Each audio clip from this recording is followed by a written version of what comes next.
آج کے زمانے میں ٹھگ کا لفظ چالاک اور مطلب پرست آدمی سے لے کر دھوکے باز یا جرائم پیشہ افراد تک کے لیے استعمال کیا جاتا ہے۔ یہی لفظ امریکہ میں ڈاکوؤں کے لیے استعمال ہوتا ہے، لیکن اصلی ہندوستانی ٹھگ اپنے شکار پر آخر تک اپنی شناخت یا نیت ظاہر نہیں کرتے تھے۔ یہ لوگ بڑی ہوشیاری سے مسافروں کو لوٹ لیا کرتے تھے۔ اگر ایک ٹھگ ناکام رہتا تو وہ اپنے شکار کو دوسرے علاقے کے ٹھگ کے ہاتھ فروخت کر دیتا۔ ان کا بڑا ہتھیار رومال یا پھندا ہوتا تھا، جس سے وہ آنن فانن اپنے شکار کا گلا گھونٹ کر اس کا خاتمہ کر دیتے تھے۔ یہ لوگ کالی دیوی کے پجاری تھے۔ ان کا خیال تھا کہ کالی دیوی ہی ان سے یہ جرائم کراتی اور ان کی حفاظت کرتی ہے۔ لاکھوں آدمی ان کے ہاتھ موت کے گھاٹ اتر گئے۔ ان ٹھگوں نے 300 سال تک ہندوستان میں اپنی خوف اور دہشت پھیلائے رکھی۔ اگر انگریز ہندوستان نہ آتے تو شاید یہ ٹھگ کبھی ختم نہ ہو پاتے، جو کہ 15ویں صدی سے لے کر 18ویں صدی تک 300 سال تک ہندوستان بھر کے راستوں میں دھڑلے سے منڈلاتے رہے۔ ان کی وارداتیں اتنی بڑھ گئی تھی کہ ایسٹ انڈیا کمپنی نے قابو پانے کے لیے کیپٹن ولیم سلیمن کی سربراہی میں ایک اسپیشل سیل تشکیل دیا۔ اس سیل کی تفتیش اور کارروائی کی تفصیلات نے انگلستان میں اتنی سنسنی پھیلا دی کہ ریڈیارڈ کلپنگ سمیت بہت سے لوگوں نے ٹھگوں کے قصے لکھ لکھ کر ٹھگ کا لفظ انگریزی زبان میں مستقلاً شامل کر دیا۔ سنسنی کا مزید اندازہ اس بات سے لگایا جا سکتا ہے کہ اس دور کی ملکہ وکٹوریہ نے اسی موضوع سے متعلق ایک novel confession of a thug چسکے لے لے کر پڑھا، جس میں ایک حقیقی سلطانی گواہ سید امیر علی نامی ٹگ کے اعتراف جرم کو بنیاد بنایا گیا تھا۔ دوستو، آگے بڑھنے سے پہلے ہمارے چینل فیکٹ بک 66 کو لائک کریں، سبسکرائب کریں اور بیل آئیکن کو پریس کریں تاکہ ہماری آئندہ آنے والی دلچسپ اور معلوماتی ویڈیوز آپ تک پہنچ سکیں۔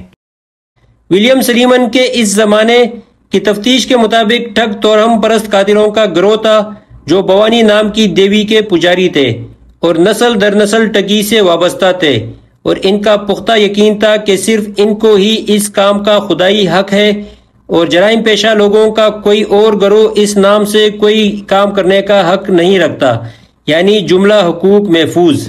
اس زمانے کی روایات کے مطابق اگر کسی نے چغلی کھا کر ٹھگوں کے کسی گروہ کو قانون کے حوالے کیا اور اتفاق سے وہ خود کسی بیماری میں مبتلا ہو کر مر گیا، یا پھر کسی وبائی مرض کی وجہ سے اس کے خاندان کے کچھ لوگ مر گئے یا بیمار پڑ گئے، تو یہ کالی ماتا کا انتقام ہی سمجھا جاتا تھا۔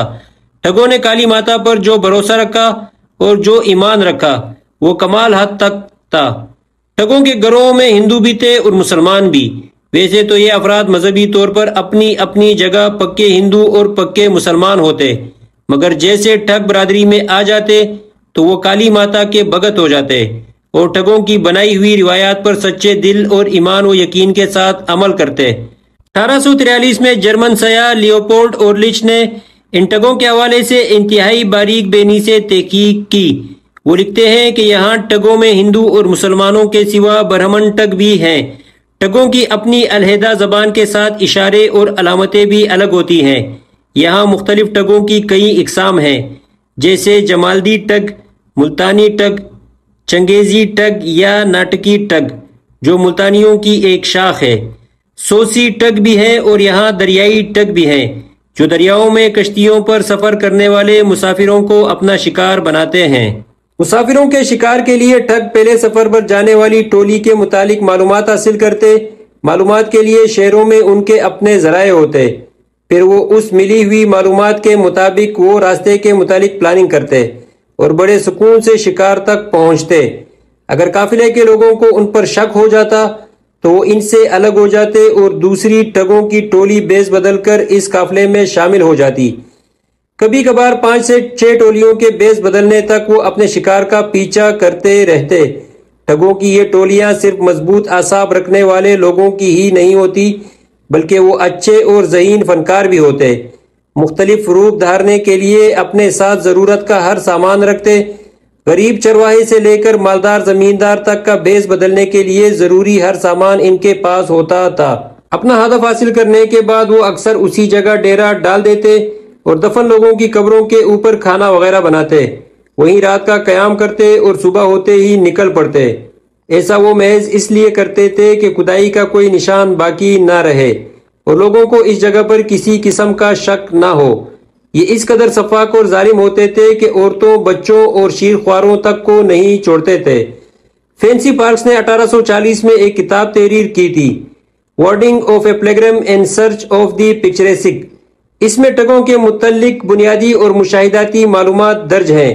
اس کتاب میں ایک باب ہے، ایک ٹگ کا اعتراف، جس میں ٹگ کہتا ہے، ہمارے ہاں پرانے ٹگوں کی عزت ہوتی ہے، اور وہ ٹگ جو ضعیفی کی وجہ سے ہمارے ساتھ نہیں جا سکتے، ان کے شاگرد جنہوں نے ان سے رومال استعمال کرنا سیکھا ہوتا ہے، وہ مالی طور پر ان کی مدد کرتے ہیں۔ ہم گورنمنٹ گزٹ میں چھپے اس خط کو یہاں نقل کرتے ہیں، جو فینسی پارکس نے بھی اپنی کتاب میں نقل کیا ہے۔ چونکہ یہ خط ایک طویل خط ہے، اس لیے مکمل نہیں، البتہ اس کے کچھ حصے یہاں نقل کیے جاتے ہیں۔ جناب اعلیٰ، میں ان 11 ٹگوں کی پھانسی کے وقت موجود تھا جو بیسلا کے قریب گرفتار کیے گئے تھے۔ ان پر 35 مسافروں کے قتل کا الزام تھا، جن کی لاشیں بھوپال اور ساگر کے راستے میں مختلف جگہوں پر ملی تھیں۔ اس جرم کی سزا کے طور پر گورنر جنرل کے ایجنٹ مسٹر اسمتھ نے انہیں پھانسی کی سزا دی تھی۔ جیسے ہی سورج طلوع ہوا اور ان 11 آدمیوں کو جیل سے باہر لایا گیا تو وہ لوگ پھولوں کے ہار پہنے ہوئے تھے اور بڑے سکون و اطمینان سے پھانسی کے تختے پر آئے۔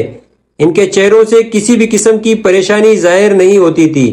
جب انہیں پھانسی کے پندے کے سامنے ایک ایک کر کھڑا کیا گیا تو ان کے چہروں پر بشاشت آ گئی، اور سب نے مل کر ہاتھ بلند کیے اور یہ نعرے لگائے، بندہ چل کی جے، بھوانی کی جے۔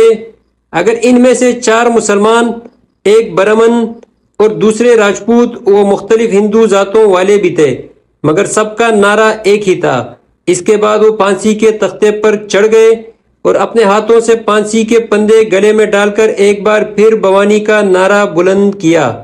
ان کا سالانہ میلہ مرزا پور سے چند میل دور مغرب میں بارشوں کے موسم میں لگتا ہے۔ اس میلے میں پورے ہندوستان سے قاتل اور لٹیرے جمع ہوتے ہیں۔ جب وہ اس میلے کے لیے سفر کرتے ہیں تو کوئی جرم نہیں کرتے۔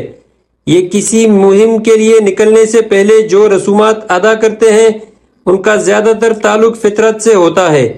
شگون کے لیے وہ دائیں طرف کو اچھا اور بائیں طرف کو برا سمجھتے ہیں۔ یہ تیتر ہرن کے شگون کو اچھا سمجھتے ہیں، جبکہ اگر ان کے سامنے بھیڑیا راستہ پار کر لے تو وہ اس کو برا سمجھتے ہیں۔ اگر وہ کسی سیار کو دن میں اور تیتر کو رات میں بولتا سن لے تو وہ اس علاقے کو فوراً چھوڑ دیتے ہیں۔ اسی طرح یہ لوگ کسی واردات پر جانے سے پہلے باقاعدہ مہورت نکالتے ہیں۔ اگر واردات پر جاتے وقت گھر سے نکلتے ہی گدھے کے رینکنے کی آواز سنائی دیتی تو یہ بدشگون تصور کیا جاتا اور یہ اپنا ارادہ ملتوی کر کے گھروں کو واپس لوٹ جاتے۔ ان کی اپنی ایک خفیہ زبان اور کوڈ ورڈز بھی ہوتے تھے جنہیں صرف ٹھگ ہی سمجھ سکتے تھے۔ ٹھگوں کی پراسرار ٹولیاں ہندوستان کے سفری راستوں پر اپنی موت کا جال بچھاتے اور لوگوں کو ان میں پھنسا کر مار ڈالتے۔ 1830 میں 1000 سے زائد ٹگ اپنے اس عمل میں مصروف تھے اور ایک برس میں اندازاً 30,000 لوگوں کو قتل کر دیتے تھے۔ یہ صورتحال انگریزوں کے لیے ٹھیک نہیں تھی، کیونکہ اس طرح راستے غیر محفوظ ہوئے اور تجارت پر منفی اثرات مرتب ہوئے۔ انگریزوں کے لیے ضروری ہو گیا تھا کہ وہ اپنی ساکھ بحال کرنے کے لیے مسافروں کی جان و مال کی حفاظت کریں اور تجارت کو فروغ دیں۔ ڈاکٹر مبارک علی لکھتے ہیں کہ اس مقصد کے لیے ولیم سلیمن کو ٹگی کے خاتمے کے لیے مقرر کیا گیا۔ آئندہ برسوں میں ولیم سلیمن نے ایسی پالیسیاں تشکیل دیں جن سے ٹگوں کی سرگرمیوں میں خاطر خواہ کمی ہوئی۔ اس نے ایک منظم طریقے سے کام کیا اور 1831 سے 1837 تک 30,000 ٹگوں پر مقدمہ چلا کر انہیں سزائیں دیں۔ ان میں سے اکثر کو پھانسی کی سزا دی گئی اور سلیمن لوگوں کا ہیرو بن گیا۔ جبل پور کے شمال مشرق میں سلیمن نام کا گاؤں آج بھی موجود ہے۔ 1855 میں وہ مختلف اہم عہدوں پر تعینات رہنے کے بعد اپنے وطن روانہ ہوا تو برصغیر قریب قریب ٹگی سے نجات پا چکا تھا۔ سلیمن دفتر میں بیٹھ کر ماتحتوں کو احکامات جاری کرنے کے بجائے میدان عمل میں خود اترا۔ وہ عام لوگوں میں گل مل جاتا تاکہ مقامی رسم و رواج سے آگاہی حاصل کر سکے۔ وہ سرکاری کاغذات کو پڑھنے میں بڑی مغز ماری کرتا۔ 1830 میں پہلی بار اس نے ٹگوں کو پکڑا اور انہیں سزائیں ملنا شروع ہوئیں۔ پرانے اور گاگ ٹگوں کو اس نے وعدہ معاف گواہ بنایا اور ان سے ٹگوں کے بارے میں بہت سی معلومات حاصل کیں، ان کی زبان کو جاننے کی کوشش کی۔ وعدہ معاف گواہوں کی بڑی دیکھ بھال ہوتی اور ان کے بچوں کو الاؤنس بھی ملتا۔ اس نے ٹھگوں کا باقاعدہ اندراج کیا۔ یہ ٹھگ ایک کھلاڑی کی طرح اپنا اسکور بہت فخر سے بیان کرتے تھے۔ ایک سلطانی گواہ بہرام نے سلیمان کے سامنے 40 سال میں کم از کم 931 قتل کرنے کا اعتراف کیا۔ اس کا کہنا تھا کہ 931 قتل کے بعد اس نے گننا چھوڑ دیا تھا۔ ایک اور سلطانی گواہ فتح خان نے 21 سال میں 504 مسافروں کو مارنے کا بتایا۔ ٹھگوں نے اپنے پیشے کو اس قدر مخفی رکھا تھا کہ خود ان کی بیویوں کو بھی نہیں معلوم ہوتا تھا کہ وہ کیا کام کرتے ہیں، اسی لیے ایک عرصے تک یہ قانون سے محفوظ رہے۔ ان کے ہتھے لگنے والے بے گناہوں کے لواحقین کو کبھی معلوم ہی نہیں چلتا تھا کہ وہ کہاں لاپتہ ہو گئے۔ ایک واقعہ ڈاکٹر مبارک علی اپنی کتاب میں سیتارام کے ڈاکوؤں سے متبیڑ پر لکھتے ہیں کہ سیتارام اپنے چچا کے ہمراہ سفر پر تھے کہ 4 دن بعد ایک خانہ بدوش گانا بجانے والوں کی جماعت ان کے ساتھ سفر میں شریک ہو گئی۔ ان کے پاس مختلف قسم کے ساز تھے۔ یہ گانا بجانے والے راستے میں اپنے سازوں کے ساتھ مسافروں کو محظوظ کرتے رہے۔ ایک رات اچانک سیتارام کی آنکھ کھل گئی۔ دیکھا ٹھگوں کا پورا گروہ ایک جگہ جمع ہو کر کسی انجانی زبان میں کسر پسر کر رہا ہے۔ انہوں نے سب کو جگا کر خبردار کر دیا، یہ سب ٹھگ ہیں۔ سب نے انہیں اپنے ساتھ لے جانے پر معذرت کر لی۔ وہ لوگ گڑ گڑائے مگر کسی نے حامی نہیں بھری اور دوسرے راستے پر ہو لیے۔ 2 دن کوئی بات نہ ہوئی مگر تیسرے دن 11 آدمیوں کی جماعت ہم سے آ ملی۔ ان کے پاس حقہ بنانے کے بانس تھے۔ انہوں نے سفر میں شریک ہونے کی گزارش کے ساتھ ہو لیے۔ ان کے زبان موسیقاروں سے بالکل مختلف تھے، کپڑے بھی بہت گندے پہنے ہوئے تھے، کلی معلوم ہوتے تھے۔ مجھے ان میں ایک آدمی ان خانہ بدوشوں کی شکل کا نظر آتا تھا۔ میں نے چچا سے اس کے بارے میں بتایا۔ میں اس رات بالکل سو نہیں پایا۔ پھر رات 1 پہر میری آنکھ لگی ہی تھی کہ اچانک خطرہ محسوس کر کے میری آنکھ کھلی تو لگا جیسے کوئی مرغ اذان دے رہا ہو۔ میں زور سے چیخا، فوراً چچا اٹھ گئے اور تلوار کھینچ کر کھڑے ہو گئے۔ یہ سب لمحے بھر میں ہو گیا تھا مگر اس دوران وہ لوگ دیو نارائن کے بھائی کو ریشمی رومال سے گلا گھونٹ کر مار چکے تھے۔ تلک دری بے ہوش ہو چکا تھا۔ اس کی جان چچا نے بچا لی تھی۔ انہوں نے ٹھگ کے 2 ٹکڑے کر دیے۔ یہ دیکھ کر باقی ٹھگ فرار ہو گئے مگر اس ذرا سے وقفے میں ٹھگوں نے چچا کے سونے کے بٹن اور دری کی بندوق چرا لی تھی۔ ایک بار ایسا ہوا کہ انگریز سرکار سے رخصت لے کر سپاہی اپنے گاؤں واپس جا رہے تھے کہ ان ٹھگوں کے ہتھے چڑھ گئے۔ 1-2 سپاہی کی بات ہوتی تو آنی جانی ہو جاتی مگر یہاں معاملہ سینکڑوں سپاہیوں کا تھا۔ سرکار نے پوری تندئی سے سوراخ لگانے کی ٹھانی۔ ولیم سلیمان کو اس کا چارج دیا گیا۔ کچھ قبائل کا پیشہ لوٹ مار ڈاکہ زنی تھا۔ حکومت ہند نے ان کو مجرم قبائل کا نام دیا۔ انہی میں سے کچھ نے مخبری کا کام انجام دیا اور کئی بڑے نامی گرامی ٹھگ گرفتار کروائے۔ سلیمان نے اپنے تجربات کی روشنی میں ایک رپورٹ کلکتہ سے پیش کی جس کے مطابق ایک ٹھگ بہرام نے 941 لوگوں کی جان لی۔ بعد کے سالوں میں اس نے گنتی چھوڑ دی تھی۔ اسی طرح سید امیر علی 700 سے زائد قتل کر چکا تھا۔ مکھن، امراؤ، رتی رام، ہیرا مدن، فرنگیا اور جمعہ ٹھگ جیسے سفاکوں نے سینکڑوں بے گناہوں کو قتل کیا۔ انگریز سرکار نے ان مجرموں کو سخت سزائیں دیں۔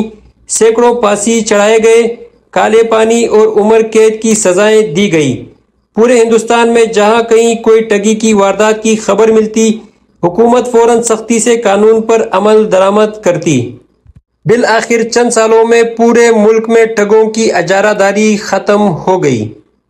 ٹھگی کا یہ عالم تھا کہ انگریزوں کو ان سے نمٹنے کے لیے ایک الگ محکمہ بنانا پڑا۔ وہی محکمہ بعد میں انٹیلیجنس بیورو یا IB کے نام سے جانا گیا جو کہ آج بھی موجود ہے۔ اودھ سے لے کر دکن تک ٹھگوں کا جال پھیلا ہوا تھا۔ انہیں پکڑنا بہت مشکل تھا کیونکہ وہ بہت خفیہ طریقے سے کام کرتے تھے۔ انہیں عام لوگوں سے الگ کرنے کا کوئی طریقہ ہی سمجھ نہیں آتا تھا۔ وہ اپنا کام منصوبہ بندی اور بہت چالاکی سے کرتے تھے تاکہ کسی کو شک نہ ہو۔ اس بیورو کے مطابق پکڑے گئے جن 1059 لوگوں کا جرم پوری طرح ثابت نہیں ہو سکا، انہیں دور ملیشیا کے پاس پیناک جزیرے پر لے جا کر چھوڑ دیا گیا تاکہ وہ دوبارہ واردات نہ کر سکیں۔ اس کے علاوہ 412 کو پھانسی دی گئی اور 87 کو عمر قید کی سزا ہوئی۔ ٹھگوں کے لیے انگریزوں نے سیکریٹ کلٹ، ہائی وے روبرز اور ماس مرڈرر جیسے الفاظ کا استعمال کیا ہے۔ کلٹ کہلائے جانے کی وجہ یہ ہے کہ ان کے اپنے رسم و رواج، اقدار، روایات، اصول اور طور و طریقے تھے جن کا وہ بہت پابندی سے مذہب کی طرح احترام کرتے تھے۔ ان کی اپنی ایک الگ خفیہ زبان تھی جس میں وہ آپس میں بات کرتے تھے۔ اس زبان کو رماسی کہا جاتا تھا۔ انڈیا میں ٹھگوں کے کمر توڑنے کا سہرا میجر جنرل ولیم سلیمن کو دیا جاتا ہے، جنہیں انگریز حکومت نے سر کا خطاب دیا تھا۔ سلیمن نے لکھا ہے کہ ٹھگوں کے گروہ میں ہندو اور مسلمان دونوں ہیں۔ ٹھگی کی شروعات کیسے ہوئی یہ بتانا ناممکن ہے، لیکن اونچے رتبے والے شیخ سے لے کر خانہ بدوش مسلمان اور ہر ذات کے ہندو اس میں شامل تھے۔ چاہے ہندو ہوں یا مسلمان، ٹھگ شب مہورت دیکھ کر پوجا پاٹ کر کے اپنے کام پر نکلتے تھے، جسے جتائی پر جانا کہا جاتا تھا۔ ٹھگی کا موسم عام طور پر درگا پوجا سے لے کر ہولی تک کے درمیان ہوتا تھا۔ تیز گرمی اور بارش میں رستوں پر مسافر بھی کم ملتے تھے اور کام کرنا مشکل ہوتا تھا۔ الگ الگ گروہ اپنے عقیدے کے حساب سے مندروں میں درشن کرنے جاتے تھے۔ زیادہ تر ٹھگ گروہ کالی ماتا کی پوجا کرتے تھے۔ اس کے علاوہ وہ ہر اگلے قدم سے پہلے شگن اور اپشگن کا وچار کرتے تھے۔ الو کے بولنے، کوے کے اڑنے، مور کے چلانے، لومڑی کے دکھائے جانے جیسی ہر چیز کا وہ اپنے حساب سے مطلب نکالتے تھے۔ جتائی پر جانے سے 7 دن پہلے سے ساتہ شروع ہوتا تھا۔ اس دوران ٹھگ اور ان کے خاندان کے ارکان کھانے پینے، سونے اٹھنے اور نہانے، حجامت بنانے وغیرہ کے معاملے میں کڑے اصولوں کا خیال رکھتے تھے۔ ساتہ کے دوران باہر کے لوگوں سے میل جول، کسی اور کو بلانا یا اس کے گھر جانا نہیں ہوتا تھا۔ اس دوران کوئی دان نہیں دیا جاتا تھا، یہاں تک کہ کتے بلی جیسے جانوروں کو بھی کھانا نہیں دیا جاتا تھا۔ جتائی سے فارغ ہو کر لوٹنے کے بعد پوجا اور خیرات جیسے کام ہوتے تھے۔ اسی طرح اٹب کے اصولوں کا احترام ہوتا تھا۔ ٹھگوں کا اس بات پر یقین تھا کہ کام پر نکلنے سے پہلے پوری طرح تیار ہونا بہت ضروری ہوتا ہے۔ گروہ کے کسی ٹھگ کے گھر میں کوئی پیدائش یا موت ہونے پر 10 دنوں کے لیے، پالتو جانوروں کی موت ہونے پر 3 دن کے لیے اور اسی طرح جنم ہونے پر 7 دن کے لیے یا تو پورا گروہ رک جاتا یا وہ ٹھگ کام پر نہیں جاتا تھا جس کے خاندان میں جنم یا موت ہوئی ہو۔ جتائی پر نکلنے والے ٹھگوں کا گروہ 20 سے 50 لوگوں تک کا ہوتا تھا۔ وہ عام طور پر 3 دستوں میں چلتے تھے، ایک پیچھے، ایک درمیان میں اور ایک آگے۔ ان تینوں دستوں کے درمیان تال میل کے لیے ہر ٹولی میں 1-2 لوگ ہوتے تھے جو ایک کڑی کا کام کرتے تھے۔ وہ اپنی چال تیز یا دھیمی کر کے آگے ہوتے یا ساتھ آ سکتے تھے۔ زیادہ تر ٹھگ کئی زبانیں، گانا بجانا، بھجن کیرتن، نعت قوالی اور ہندو مسلمان دونوں مذاہب کے طور و طریقے اچھی طرح جانتے تھے۔ وہ ضرورت کے مطابق یاتری، باراتی، مزار کے زائرین یا نقلی جنازہ نکلنے والے بن جاتے تھے۔ ایک راستے میں وہ کئی بار اپنا روپ بدل لیتے تھے۔ ظاہر ہے وہ بیز بدلنے میں بھی خاصے ماہر تھے۔ وہ بہت اطمینان سے کام کرتے تھے، اپنے شکار کو ذرا بھی بنک نہیں لگنے دیتے تھے۔ کئی بار تو لوگ ٹھگوں کے ڈر سے ہی اصلی ٹھگوں کو شریف سمجھ کر ان کی گرفت میں آ جاتے تھے۔ ٹھگوں کے سردار عام طور پر پڑھے لکھے عزت دار آدمی کی طرح دکھائی دینے والے لوگ ہوتے تھے اور باقی اس طرح کے دیگر کارندے۔ سب سے آگے چلنے والے دستے میں بول یعنی قبر تیار کرنے والے لوگ ہوتے تھے۔ انہیں درمیان والے دستے میں سے کڑی کا کام والا بتا دیتا تھا کہ کتنے لوگوں کے لیے قبر بنانی ہے۔ پیچھے والا دستہ نظر رکھتا تھا کہ کوئی خطرہ ان کی طرف تو نہیں آ رہا۔ آخر میں تینوں بہت پاس آ جاتے، لیکن اس کی خبر شکار کو نہیں ہوتی تھی۔ کئی دن گزرنے کے بعد جب شکار چوکنا نہیں ہوتا اور جگہ معقول ہوتی، تب گروہ کو کارروائی شروع کرنے کے لیے پہلے سے طے شدہ ایک اشارہ دیا جاتا جو کہ ایک فرضی نام ہوتا تھا۔ امیر علی نے اپنے بارے میں بتایا کہ اس کے لیے سرمست خان، لدن خان، سربلند خان، ہری رام یا جے گوپال جیسے نام استعمال ہوتے تھے۔ یہ پہلا اشارہ ہوتا تھا کہ اب کارروائی ہونے والی ہے۔ اس کے بعد ٹھگوں میں سب سے عزت دار لوگوں کی باری آتی تھی، جنہیں بتوٹ یا بتوٹی کہا جاتا تھا۔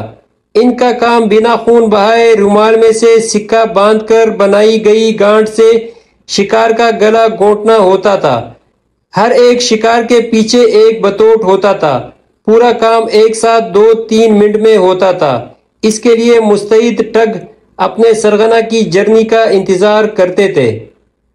جرنی آخری اشارہ ہوتا تھا کہ اپنے آگے کھڑے یا بیٹھے شکار کے گلے میں پھندا ڈال کر کھینچا جائے۔ امیر علی نے ایک جھٹکے میں 12 سے 15 تندرست مردوں کا کام تمام کرنے کا عمل بہت آسانی سے کیا تھا۔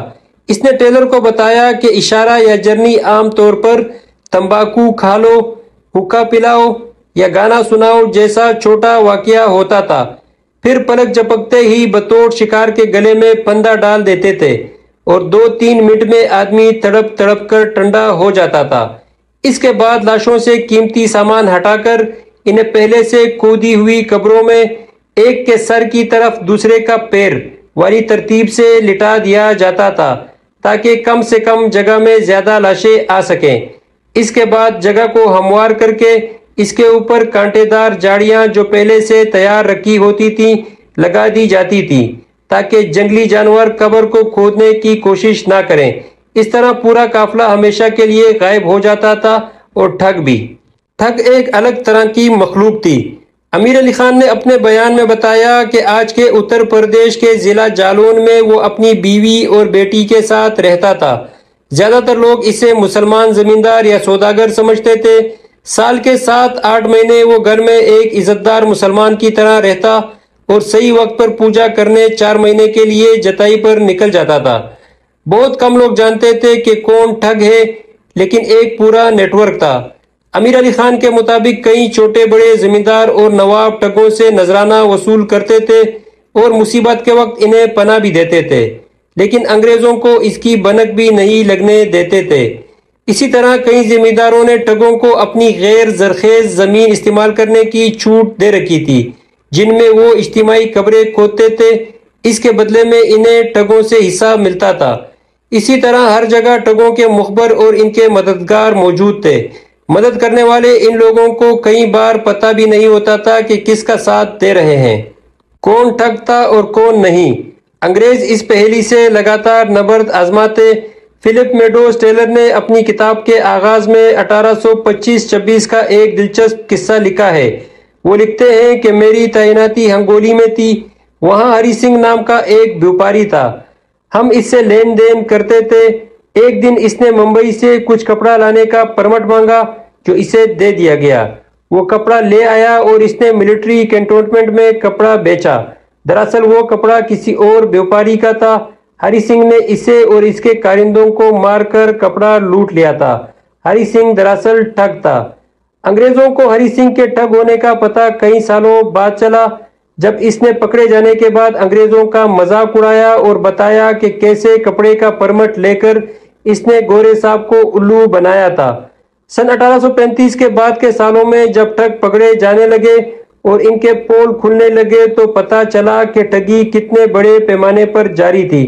فلپ میڈوز ٹیلر نے لکھا ہے کہ میں مسندور میں سپرنٹینڈنٹ تھا جب ہم نے وعدہ معاف سرکاری گواہ بنے ایک ٹھگ کی نشاندہی پر زمین کھودنا شروع کی تو اتنی اجتماعی قبریں ملیں کہ ہم نے پریشان ہو کر کھدائی کرنا ہی بند کر دی۔ شمس الرحمن فاروقی کی کتاب کئی چاند تھے سر آسماں میں 1843-44 میں رامپور کے نواب کے خاص درباری مرزا تراب علی کے ٹھگوں کے ہاتھوں مارے جانے کا قصہ ملتا ہے۔ اس میں بتایا گیا ہے کہ ریاست بہار کے شہر سومپور میں میلے سے ہاتھی گھوڑے خریدنے کے لیے جانے والے نواب کے سپہ سالار اور ان کے 6 ساتھیوں کو ٹھگوں نے مار ڈالا۔ مرزا تراب علی اور ان کے ساتھیوں کے قتل کے بارے میں جو تفصیل ملی، اس کے مطابق ٹھگوں نے ایک مسلمان راہگیر کی نماز جنازہ پڑھانے کے بہانے اسلحے سے لیس تراب علی اور ان کے ساتھیوں کو گھوڑے سے نیچے اتارا۔ جب وہ نماز پڑھ رہے تھے تبھی تمباکو کھلاؤ کی آواز آئی اور 7 لوگ رومال سے گلا گھونٹ کر مار ڈالے گئے۔